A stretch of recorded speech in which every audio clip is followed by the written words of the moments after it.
নমস্কাৰ বন্ধুসকল, আজি আপোনাৰ 9 এপ্ৰিল আৰু মই আজি মাৰ্কেটত কি ধৰণে কাম কৰিলোঁ সেইটো মই আজি এই ভিডিঅ'টোত দেখাম।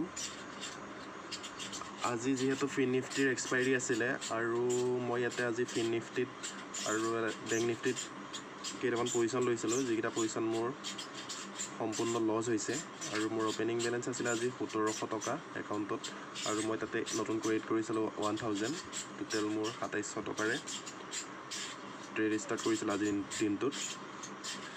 আৰু মাৰ্কেট সম্পূৰ্ণ ভাল আছিলে, কিন্তু ইয়াতে মোৰ ভিউখিনি বহুতো অশুদ্ধ আছিলে, যি কাৰণে মোৰ ট্ৰেডকেইটা প্ৰত্যেকটো ট্ৰেড লছ হয়। এইটো দেখা পাইছে নিফটি বেংক আজি পুৱাৰ ভাগত য'ত অ'পেন হৈছিলে তাৰ পৰা অলপমান ফল হোৱাৰ পিছত যোৱাকালিৰ ক্লজিং পইণ্টৰ পৰা পুনৰ আকৌ পুল বেক লৈ নিফটি বেংকে আজি অল টাইম হাই টাচ কৰে আৰু অল টাইম হাই আপোনাৰ 48,950লৈকে যায় আৰু তাৰপিছত মাৰ্কেট আকৌ তললৈ যায়। আৰু ইয়াতে মই যেতিয়া মাৰ্কেট ওপৰত গৈ আছিলে মই তেতিয়া ইয়াতে 49,100 OTM পজিশ্যন হয় এইটো OTM পজিশ্যনত মই আপোনালোকৰ 96 ৰুপিজত এটা 10:30 মানত এটা পজিশ্যন লওঁ ইয়াতে মই, আৰু সেই পজিশ্যনটো মই কোনো ধৰণৰ ষ্টপ লছ আৰু কোনো ধৰণৰ টাৰ্গেট লগোৱা নাছিলোঁ, যিহেতু অহাকালিলৈ 10 এপ্ৰিলত এক্সপাইৰী আছিল বেংক নিফটিৰ। আৰু যিহেতু আজি মই 9 এপ্ৰিলত ট্ৰেডটো লৈছিলোঁ, মই 96 ৰুপিজত বাই কৰিছিলোঁ আৰু 96 ৰুপিজত বাই কৰাৰ পিছতে মাৰ্কেটে এটা ধুনীয়া এটা মোমেণ্টাম দিছিল, যিটো নেকি সেই মোমেণ্টামটোত মোৰ প্ৰিমিয়ামটোৱে মই যোনটো প্ৰিমিয়াম বাই কৰিছিলোঁ সেই প্ৰিমিয়ামটোৱে 146 হাই লগাইছিল।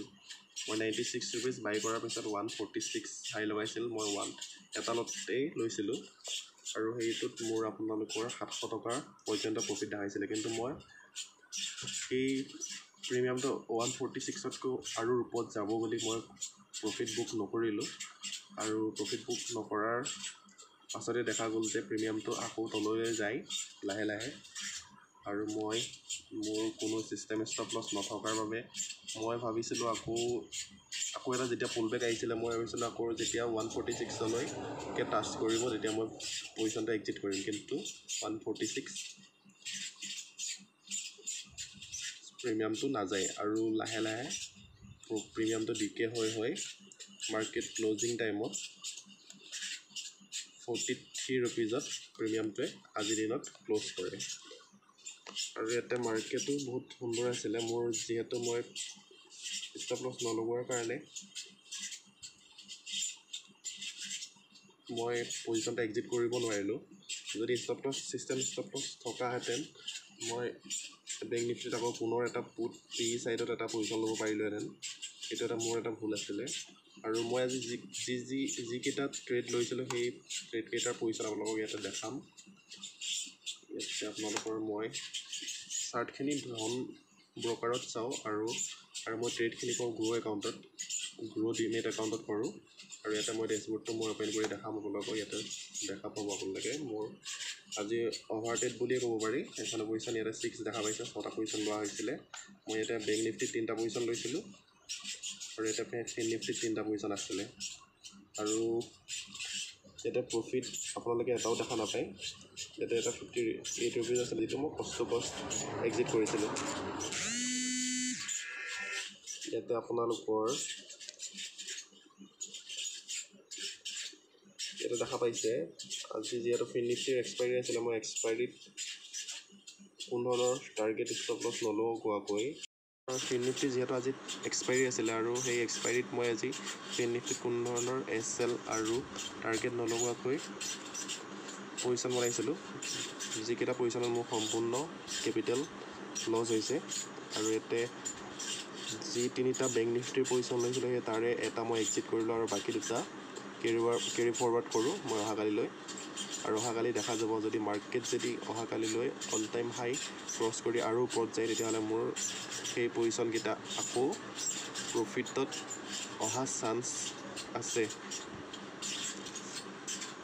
কিয়নো এনেদৰে টাৰ্গেট আৰু ষ্টপ লছ নলগোৱাকৈ যদি শ্বেয়াৰ মাৰ্কেটত কাম কৰা হয় সেইটো এটা সম্পূৰ্ণ গেমলিং টাইপৰে হয়। কিন্তু মোৰ মাইণ্ডছেটটো এতিয়ালৈকে মই শুধৰাব পৰা নাই।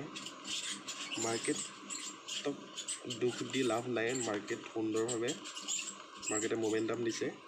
ৰাতিপুৱা য'ত অ'পেন হৈছিলে তাৰ পৰা অলপমান ফল হোৱাৰ পিছত আকৌ মাৰ্কেটে পুলবেক লয় 400-500 পইণ্টৰ। ইয়াতে দেখা পাব আপোনালোকে অলমষ্ট 350 পইণ্টছৰ এটা বুলিছ মোমেণ্টাম দিয়ে, তাৰপিছতে এটা বিয়াৰিছ মোমেণ্টাম দিয়ে ঠিক 12 বজাৰ পৰা। আৰু মাৰ্কেটখনটো বহুত সুন্দৰ আছিলে, ইয়াতে মোৰ কাম কৰা তৰিকাবিলাক ভুল আছিলে, সেইবাবে মই আজিৰ দিনটোত সম্পূৰ্ণ কেপিটেল মই লছ কৰোঁ। আৰু দেখা যাওক অহাকালি কি হ'ব। আৰু যদি আপোনালোকেও কোনোবাই ট্ৰেড কৰে এই ভিডিঅ'টোৰ তলত কমেণ্ট কৰিবচোন, আপোনালোকৰ লগত কথা পাতিম পাৰিম। ধন্যবাদ।